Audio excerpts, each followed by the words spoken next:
Welcome to the Future Ventures podcast on Scaling with Clarity. Today's guest is Nicola Redi, managing partner at Obloo Ventures, one of Italy's leading deep tech venture capital firms focused on translating frontier science into scalable company. Nicola brings nearly 3 decades of experience spanning venture capital, corporate innovation, research commercialization, and scientific entrepreneurship.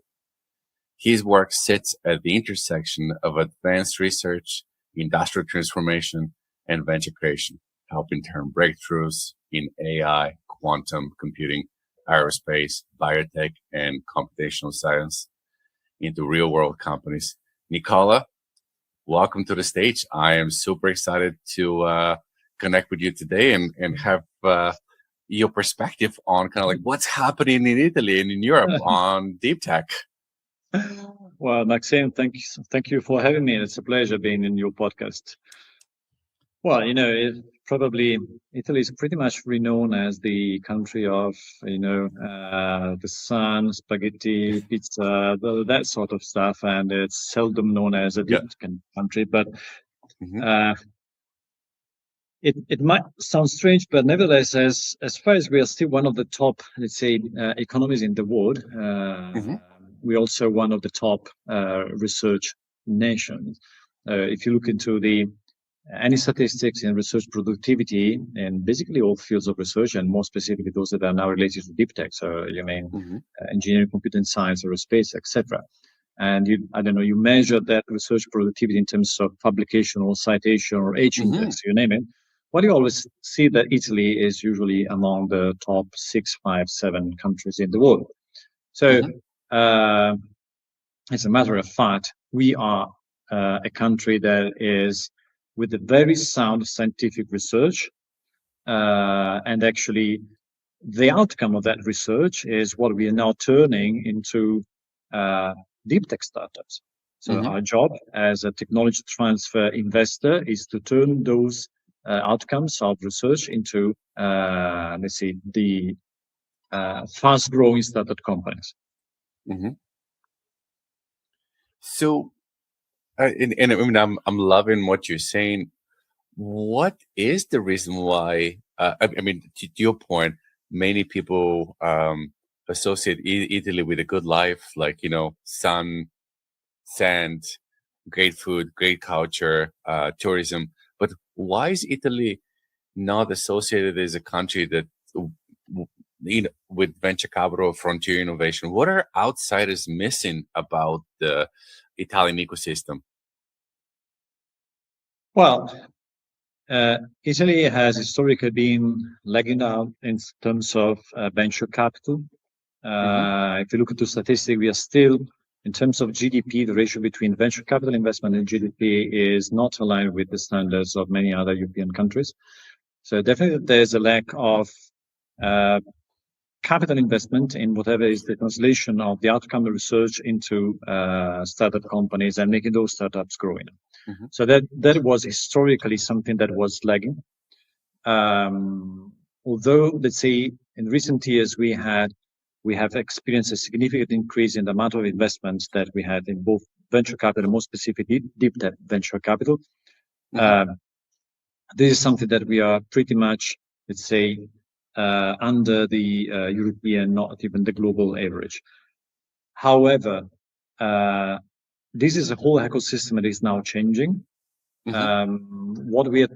Basically, I think that probably venture capital was the first, let's say, area where actually Italy started changing in terms of having new funds, having more capital be deployed into deep tech.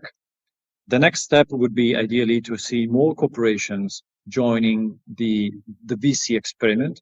And I mean, when we invest in deep tech, you're basically acting as a sort of, let's say, third-party corporate venture capital. Our goal is basically to exploit the best technologies that bring those technologies into the heart of established corporations.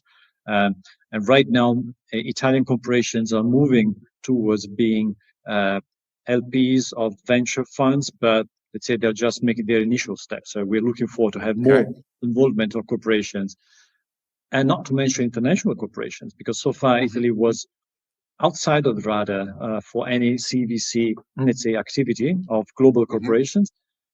As far as the overall ecosystem now is getting more and more renowned around the international arena, we are experiencing more international VCs and international corporations joining the panel and investing in Israeli startup companies. So what was missing in the past was definitely a lack of money, and more specifically a lack of competences, because you don't turn yourself into a deep tech investor unless you have deep tech experience, you have a scientific background, you have seen what the corporate world is all about, you understand research, you understand technology, and then you're able to support a portfolio company in translating research into a product, into a company. So that is the kind of experience that you must believe in, you must have whenever you're investing in deep tech.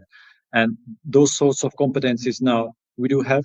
I mean, definitely, if I think about our firm, we are 67% of our people, we do have a PhD, and we have been experienced, and we have been working in nuclear engineering, aerospace engineering, computational sciences, etc.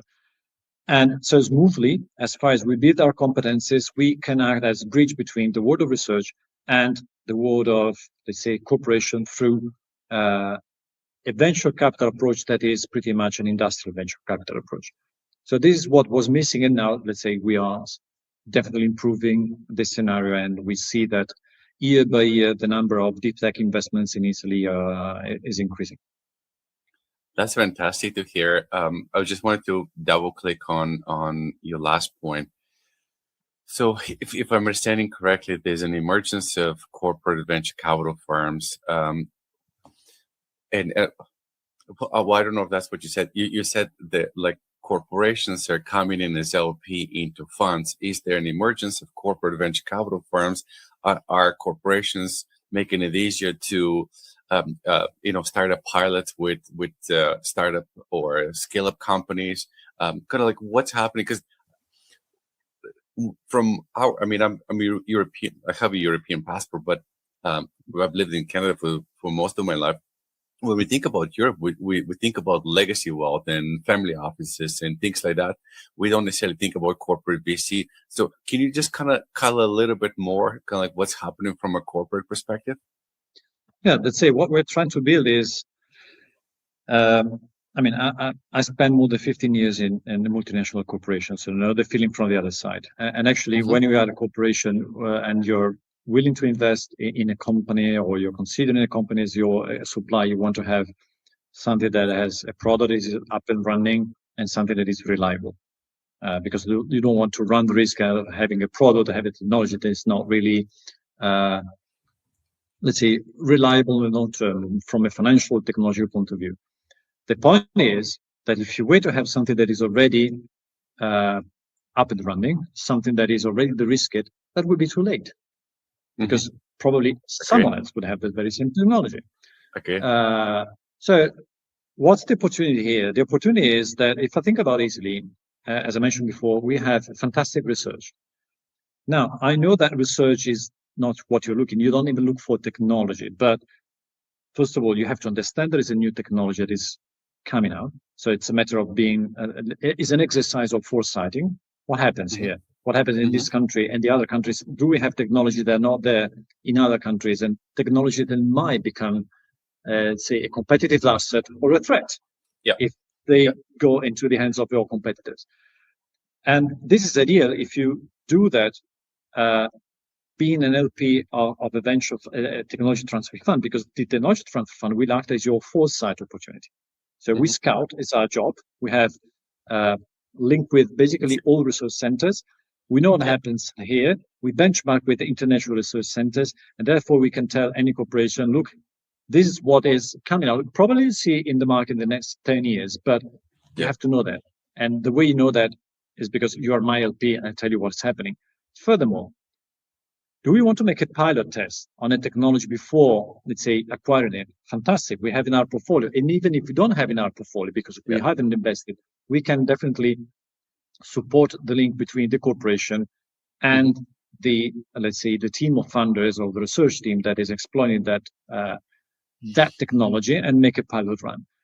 So once that process goes forward, and basically being an LP in a company from a financial point of view cost you less than establishing your own CVC team. So you want to scout the Italian ecosystem, you need 5 people in Italy.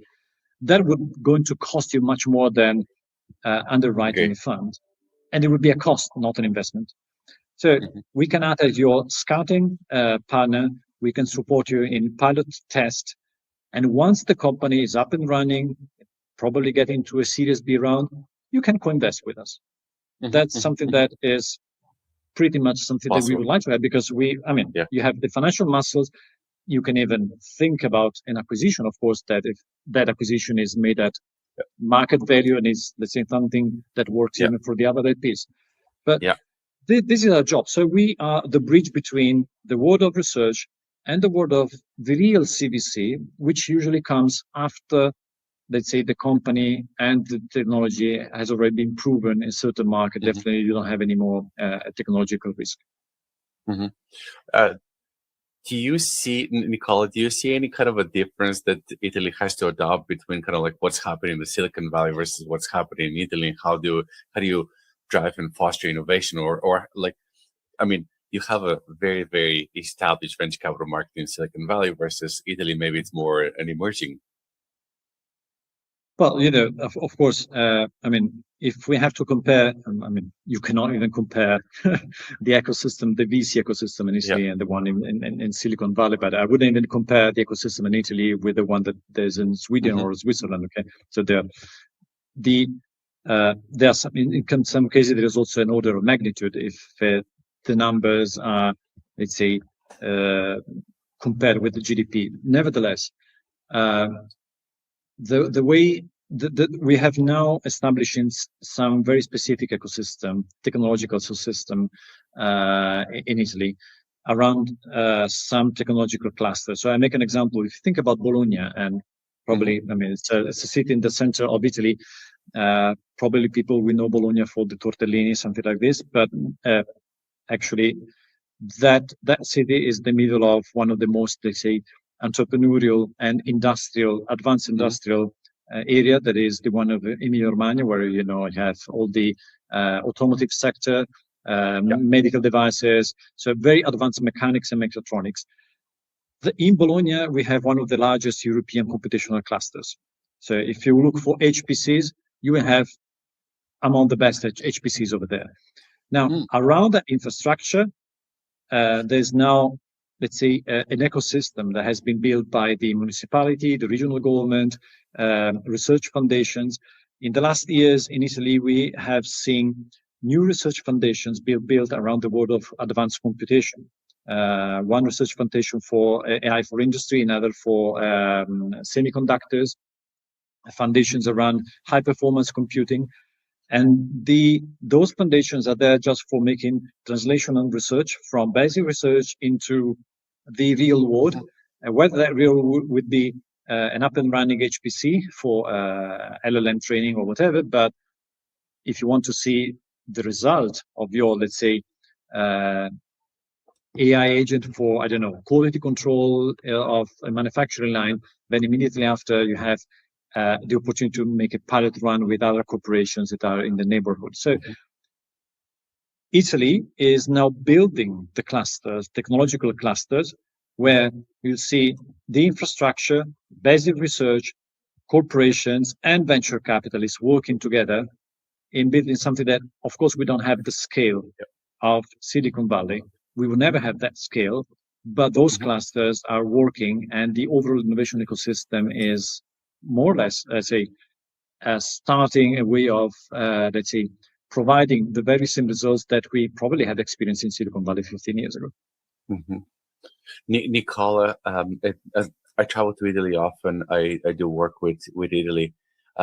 From an outside person's perspective, my perception is northern Italy is where a lot of the commercialization or industrial innovation takes place. And so when I think about Lombardia and think about Emilia-Romagna, right? Like kind of like those are the kind of the epicenters. But where are those clusters taking place?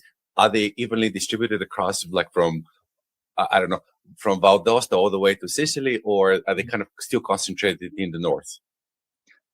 Well, we can't deny there is a certain concentration on the north, but I'll tell you something. You know that actually the second internet hub was located in Sardinia, where we also have one of the largest HPC facility close to Cagliari. Okay. Yeah. You know that one of the largest facility in semiconductors is located in Catania, where ST has one of the largest factories. Okay. If I think about other computational facility, Quantum is in Naples. So we do have very sound research even in south part of Italy. Unfortunately, what we are missing in the southern part of Italy is the industrial backbone. And without the industrial backbone, you lack the immediate translation of what is the outcome research into, let's say, an application. That is something that is definitely missing. So I can't deny there is a concentration in the north part of Italy, but we have also very, very good research and very good infrastructure in the southern part. Even close to Naples, if you think about aerospace, the Italian Research Center for Aerospace is located close to Naples. And by the way, Naples is one of the largest aerospace clusters. And I think about Apulia in Taranto, we have a spaceport over there, which is located in the very same facility where probably the largest composite for aerostructure manufacturing plant is located. Okay. Like a super light materials that they're used in aerospace and defense. Yeah, think about the Boeing Dreamliner, the fuselage of the Boeing Dreamliner, which is made of one of the largest composite made component is manufactured in Taranto. Interesting. I'm curious, and I think this is somewhat of a similar problem that Canada has. What structural changes would most improve Europe's ability to commercialize science? Because, like, if you think about from a research perspective, Europe produces a lot of research. Canada produces a lot of research, but a lot of research gets commercialized in the United States. So, from your vantage point, like, are there structural changes that need to be put in place in order for Europe to commercialize science? And I'll give you an example that actually I'm seeing as we're helping companies on the life science and biotechnology side. We are actually advising companies from North America to go and launch in Western Europe or the Scandinavian countries, and then commercialize there early, and then move back to the States. So I'm curious, kind of like, what is your perspective? Well, we're talking about structural changes, so my answer would be on the structural line, and I think that the greatest achievement we would have in Europe is to have a truly single market, because once Europe will have a truly single market, both from a financial and, let's say, an economic point of view, that would be the moment where the overall European ecosystem would change. The reason why many things are, I mean, the commercial exploitation is done in the US, because the US are a single market. Beside the differences among the different states, but they are a single market. It's much easier to scale up over there, not to mention about the financial markets. But Europe has all the potential. So if I take every single country, every single nation in Europe, and I just, let's say, from one day to another, take down all the boundaries in terms of the rules of circulation of goods, the way standardizing rules all over the countries, etc. So making Europe a truly single market. Just, I mean, out of curiosity, if you rent a house in Spain, and then you want to have a contract with an Italian telephone company, that would be impossible. Okay, why in hell? Or I have a bank account in Italy, I cannot use that bank account for, paying for just the paying the telephone bill in Germany. This is, I mean, beside the fact that we have fantastic opportunity, freedom to move around Europe, but still those tiny things are preventing us to become a truly integrated market. And once you have an integrated market, scale-up companies can really scale up in that market very fast. And once you have companies that are scaling up in the market, there's actually a market of 300 million people. So it's comparable. It can be even higher than the US. Once you scale up, then financial investor will run after you because you're scaling up. They don't have to go to anymore in the US. They will be investing in Europe because we give them more opportunity to scale up. So structural change is make a single market in Europe. Are there examples in terms of specific industries that where those silos and barriers are falling apart and that leading to like unification over like single market, or Well, it's still very much fragmented? well, I have. Let me make you two different examples. The first one is, think about life science. So of course we have EMA, but nevertheless you need to have the authorization for each single market. Okay, so every country the health authority of each single country has to release you the certification to, let's say, sell something in the country.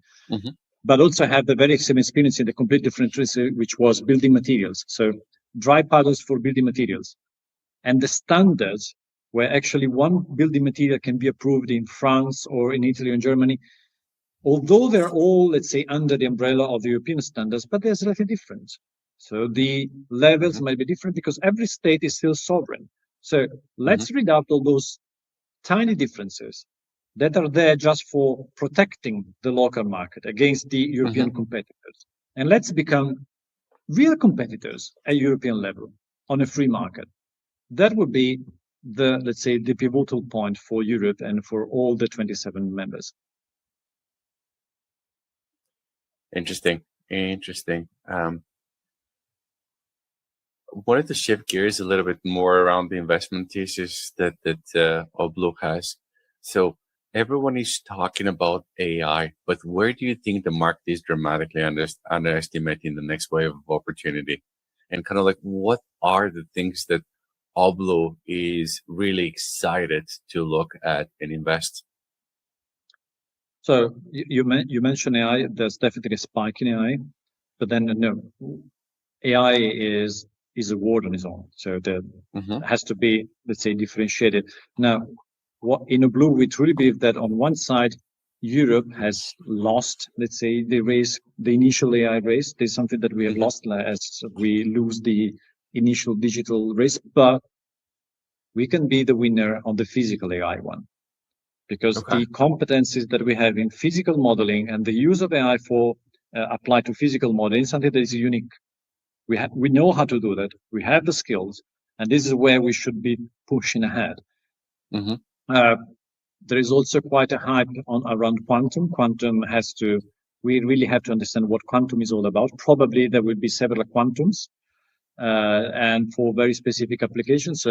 Our investment thesis is to invest in quantum once we see that, not quantum per se, but once we see that there is an application that really changes,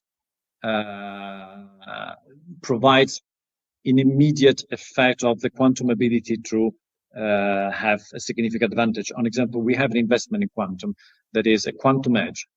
That quantum edge is already built in order to work on a hybrid edge computer.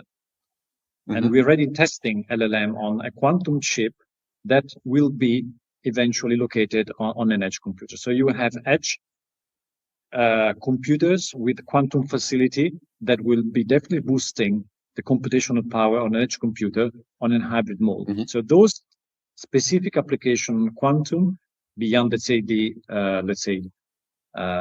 research for the standard quantum, probably we will never have a standard quantum, but those specific applications will be the winners. And this is what we're looking for. As far as for physical AI, we like something that is very, very specific and solve a specific need. And we see the great advantage of using AI applied to physical model in maybe changing some industries. Again, here, an example of our portfolio company. It's a portfolio company that has built a physical AI model on power electronics and drivers.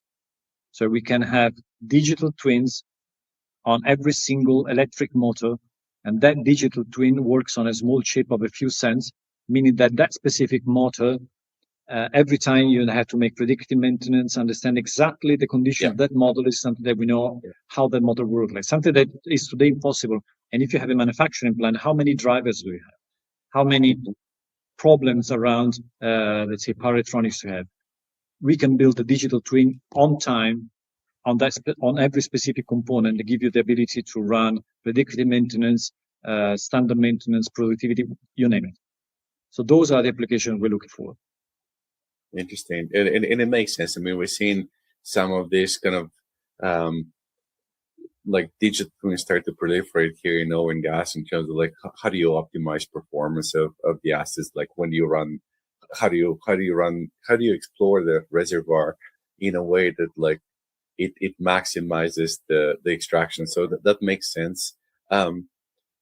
Which deep tech sectors are currently overhyped, from your perspective, and kind of which ones are the ones that are still massively undervalued?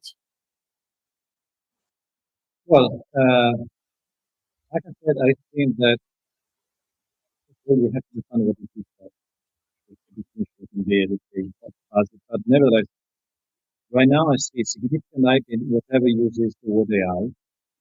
Mm-hmm, This is probably not anymore deep tech. It's totally shallow. Just application of the standard technology. Those are probably overvalued right now. I have seen also some, if you think about some space technologies, there is a hype or there is in some model, which I mm-hmm, want will be the winning models, and sometimes you have to understand exactly how that specific industry work. Probably some valuations are too much with respect to the real industrial value that can be created, that are on mm-hmm, some names. mm-hmm, So my perspective is what we do see as um, overinflated areas are those that are basically in the say in the mouth of everyone. Those are the buzzwords, and this is pretty much by definition inflated. If you mm-hmm, get into something that is very more specific, so the use of deep tech for solving very specific problems with a real industrial, let's say, of a real industrial need, and honestly, with real industrial valuation of your companies, that is where I think that we really create value beside speculation. mm-hmm, mm-hmm. So the material simulation, where you need high performance computing for looking to new materials, this is a very interesting area where you can have to combine in artificial intelligence, high performance computing, and significant knowledge of the physical, let's say, rules that are behind the material sciences, or even Mm-hmm. think about nuclear fusion, superconductors. You want to build a new generation of superconductors, you probably need to move beyond mathematics and apply AI to think about the new mathematical model that would explain the new way of containing the plasma sources of the nuclear fusion. This is again a nice application of how you can use AI with the physical on a Mm-hmm. physical process, and this is the deep tech that we like. Understood. Um, what industry are the most vulnerable to disruption from frontier computing technologies over the next decade? So, kind of like, where does the opportunity lie? Sorry, can you repeat, because the line broke up. Sorry. What industries do you think are most vulnerable to disruption from frontier computing technologies? Well, I think that we should see an assessment, a more specialization of computing technology. Let me tell you something. Uh, uh, Many people are saying that SaaS is dead, Mm-hmm, mm-hmm, but then you look into the numbers and you say, well, is it really that something that provides you 90% first margin with respect to probably what is 30% for first margin of an LLM? mm-hmm, Well, I wouldn't say this is really the death of SaaS. Probably SaaS will be still there for specific applications, while you will be leveraging AI-based, let's say, yeah. process on other specific applications. So what I see is that uh, there will be a new, let's say, there will be new segments. Probably the market will be, even the computational market will be more specifically designed for the specific applications you need to deploy. Then, of course, there will be enabling technologies that have to be exploited for basically solving basic problems. But again, if I think about energy consumption on a data center can be leveraged through a better way of running your algorithms, or introducing superconductors for let's say, reducing the heat generation on a data center. You can use, new cooling system for data centers. So all those technologies that are enabling technologies can be used, but again, they can be used on specific applications, not generally applied. So if you want to have a data center on space, probably cooling will be done on a certain way, which might be different with respect to the cooling you have a data center on Earth. And why you need a data center on space, again, this is something that will have very specific applications. It can be just a data center that you can use for any kind of application, because being located on space creates some problems in terms of latency, et cetera, et cetera. Yeah. Agreed. So with regards to this, this is just our observation in terms of working with a lot of companies. Often what we're seeing is that, and this is not necessarily isolated to deep tech, but founders are often brilliant scientists. But when it comes to operations or commercialization, that's kind of where they lack. Do you have an advice for founders like that? Like, how do they bridge that gap? That's a very nice question. I've been working the last 15 years of my life in trying to answer that question and working on that question, actually. Now, the point is that really depends person by person. So I've seen scientists that became fantastic entrepreneurs. But not all, being a scientist means that you have, in terms of soft skills, you're a different person with respect to an entrepreneur. Furthermore, if you're a scientist, sometimes you think about technology, but when you have to run a company, you have to think about products, not technologies anymore. More people, Not to mention business models.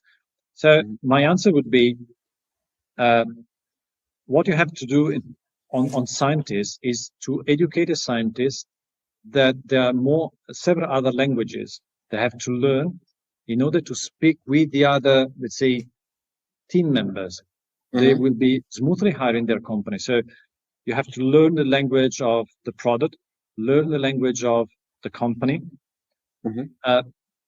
If you're, let's say, good enough to learn that language and become, let's say, mother tongue, you will be the CEO of the company forever. But as I always say to my founders, you are a shareholder of the company, and you should be looking for the best CEO for your company, which doesn't mean it will be you. But for you as a shareholder, looking for the best CEO is something that would provide significant value. So you can be the CEO at the beginning. It might be a point in time where actually say, okay, I need someone that knows better than me how to run the company. This is not a shame. If you do that, it means that you are even brighter than you thought. Because people that are willing to be surrounded, people that are brighter than themselves, they're just showing up that they're very bright people. So my advice is learn the language, and learning the language is something that, on example, we have been partnering with the business school in order to create an executive MBA for founders, for deep tech founders. And the reason why we wanted to have that educational program that is English, international accredited, so it's a full-time, it's a part-time executive MBA.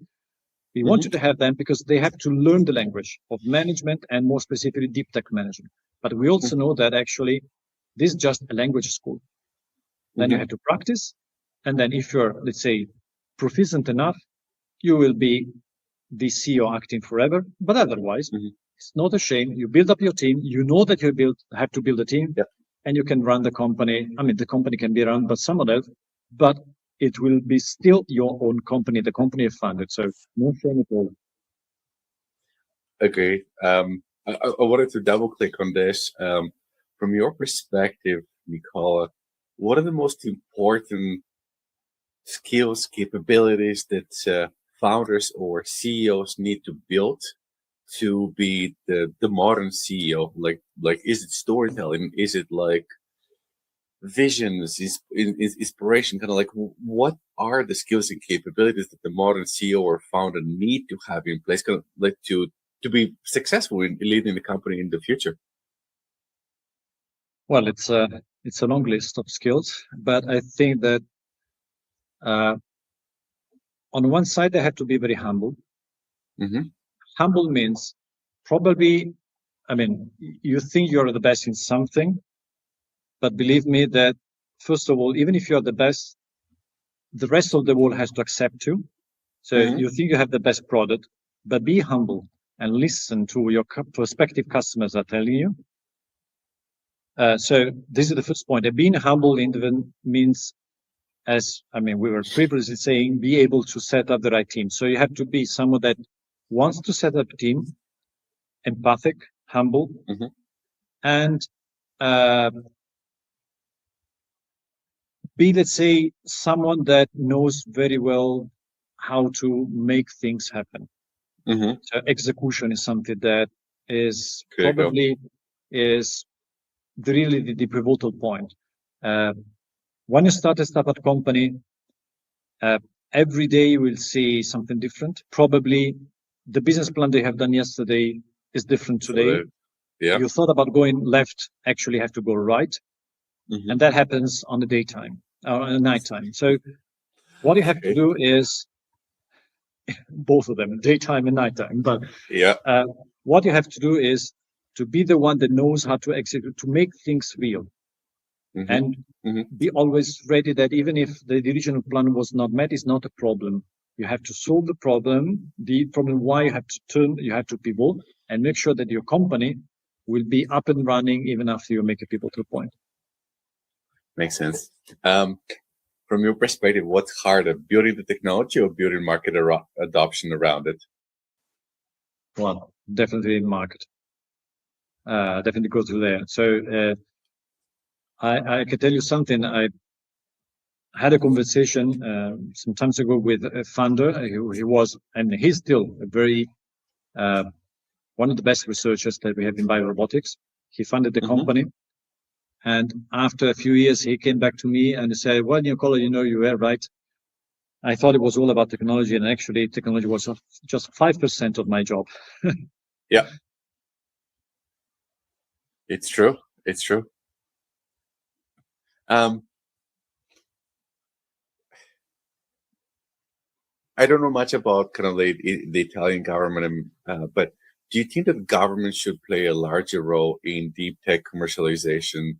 Does this create dependency and efficiency? I mean, if it was to kind of like juxtapose kind of what's happening in Canada, the Canadian federal government is trying to roll out these programs to make it easier for startups to engage with the government. Kind of like, as you pointed out earlier at the top of the conversation, you pointed out Italy is still one of the largest economies in the world. Kind of like, what role should the Italian government play in supporting a thriving ecosystem in Italy? Well, there's the point of venture clienting, let's call it this way, is definitely a role that I do see in governments. Honestly, what we are seeing right now in the last couple of years, definitely I've noticed a significant shift. So the Italian government was always pretty much, I'd say, taking care of startups. I would say on the basic terms, so in terms of creating the right ecosystem, rules, supporting financial tools, funds of funds, that kind of stuff. But now they have also understood that venture clienting from a government point of view is something that would definitely provide significant value. In these days, in the last couple of 3 days, probably let's say the increased interest towards new technologies, especially dual technologies, so there is a significant need of new dual technologies for the obvious reasons, and that makes the governments, by definition, let's say the first customers, the launch customers. So it is also not anymore just a matter of providing incentives, but it is nowadays probably one of the few days where governments can survive on the long term from a strategic point of view if they start really thinking about acquiring new technologies from startup companies and not just from the incumbents, because otherwise they risk to be lag behind in terms of being on the top of the new technologies. I agree. This is just a a real life scenario for us. We're constantly battling against this. Like I spent 10 years working with EY, 3 years working with Deloitte, and when I was with the big firms, it was fairly easy to sell into big corporation or into enterprise because you had the badge behind you. Um, and government was very much in a case that they saw this as engaging startups or early stage companies. They saw this as a career risk. Why would I try this? Like I would rather go with a big name, knowing that I can't fail or nobody can blame me for engaging them. Do you see a shift in mindset in terms of like of enterprise piloting more and more in early stage companies and doing pilots with them or engaging them rather than going a traditional route of just going with big consultancies or big companies, incumbents? Well, definitely there's, I've seen the last 5 years significant switch in terms of that many corporates are now opening their open innovation programs. They're trying to network with startup companies. But I would say that the mindset has smoothly changed. Now, at the very beginning, many of those open innovation programs were there for, let me say, probably more communication purposes rather than substantial. Of course, we have to think about that. In a large corporation, there are still the silos. People work in R&D, they would ask themselves, well, if I'm looking to a technology outside of the company, then my boss probably would ask himself, why do I have to pay his salary? Because actually he's taking something from the outside and not something that has developed on the inside. So that kind of not invented here syndrome, that is the standard syndrome of innovation, is still there. But the competitive pressure that we see in basically all businesses make the relation between a corporation and a startup company a matter of survival. So either you do it or you're out. So any company that would say, I do everything on my own, I have my research team, I don't care about what startups are doing because they're those strange guys, we don't rely on them, etc., etc. Probably in 10 years they will be out of business because they will be outbid by other companies that have insourced new technologies. They have taken the risk, but actually, I mean, life is about running the risk and I would say managing the risks. So that's why, again, venture capital funds working in tech transfer are risk mitigators because we are the intermediaries. We are those that are providing even the public financial resources because many of our LPs are government institutions. So you have the private money and the public money that is a leverage for a private investor. And we know how to turn technology into product. And only once everything is settled up, I mean, that would give the comfort for the corporation to acquire it. But having an intermediary will make the process much smoother than doing on your own. Of course, you're taking away some of the risk off the table. Nicola, what is one scientific or technological breakthrough that would radically change humanity if it was to become commercially viable? Oh gosh, that's that is a great. Well, I would say definitely if we manage to have nuclear fusion, that would be something that in this day would change pretty much, say, the even the balance of power in the world, because that would change probably the way we produce energy in a clean way and running that source of energy in a safe, stable, and reliable way would definitely mean that many economies will change. So that is the first that comes to my mind. Is this something that Europe is actively investing? I mean, obviously, over the last 3 to 4 years, we've seen the price of energy skyrocket, and especially in Italy, Germany is having the regrets around shutting nuclear power plants. Is this something that European countries and European startups are actively working to solve? Well, there are several startups working in nuclear fusion trying to do something or components or so there is some activity out there. I would say there was also many startups working on, let's say, the standard, new generation nuclear reactors for the reason that actually still nuclear power is now revamped and reconsidered. But yes, I mean, I have seen something interesting going in that specific field. Of course, the source of energy the cost of energy is one of the great problems. I would say the cost and overall the resilience of your energy system is something that is on the top of probably of the priorities of every government. But again, if you think about energy, and I'm going back to your question about the single market, we don't even have a single energy infrastructure in Europe. Imagine if you have one real single infrastructure in Europe, how easy it would be and more resilient that would have been. So transmission lines don't cross borders in Europe? No, there are, of course, but not as much. Okay. And of course, transmitting energy is not easy. You need specific lines, but the more you're able to provide an integrated energy infrastructure, the more resilient that would be. Do you have a forecast? Do you? I mean, we have the European central banks. There's a lot of European institutions that they're trying to centralize or create one market. Do you have a prediction or opinion as to whether this kind of unification will take place and will come to one market, or is this like?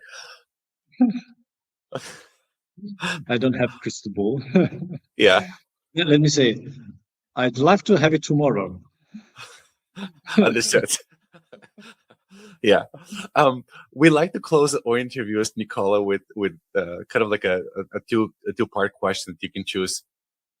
What's the best advice you've ever received? Or you can answer the question like, what's the kindest thing somebody has ever done for you?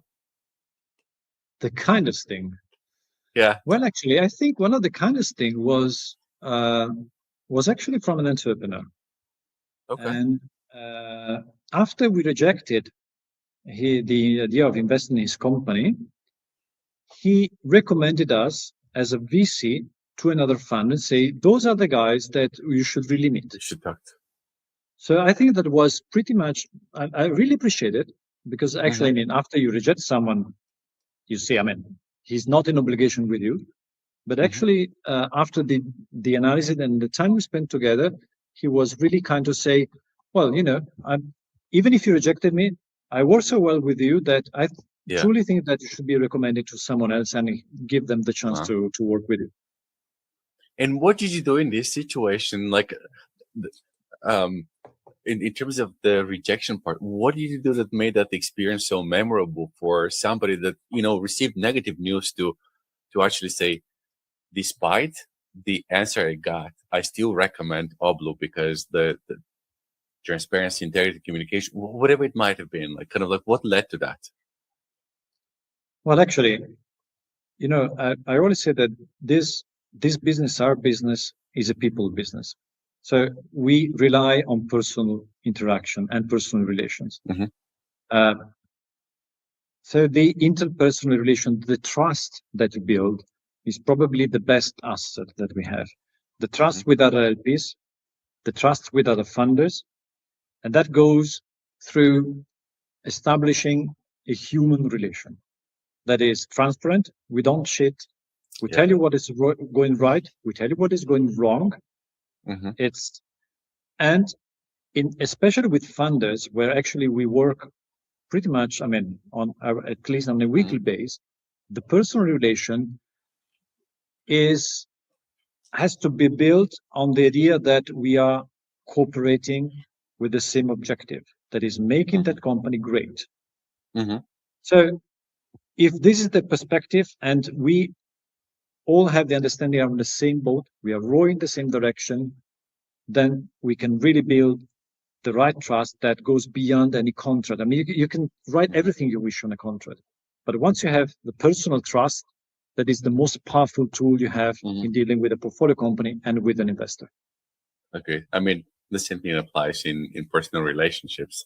So no, I really appreciate your time. I really enjoyed the conversation, all of the insights that you shared, both in terms of venture capital, deep tech, Italy, as well as the broader European market. So thank you so much for coming on the podcast and sharing your insights. Maxim, it was my pleasure, and thank you for having me in. Absolutely. Anytime you want to come back, you're welcome. Will do, with pleasure.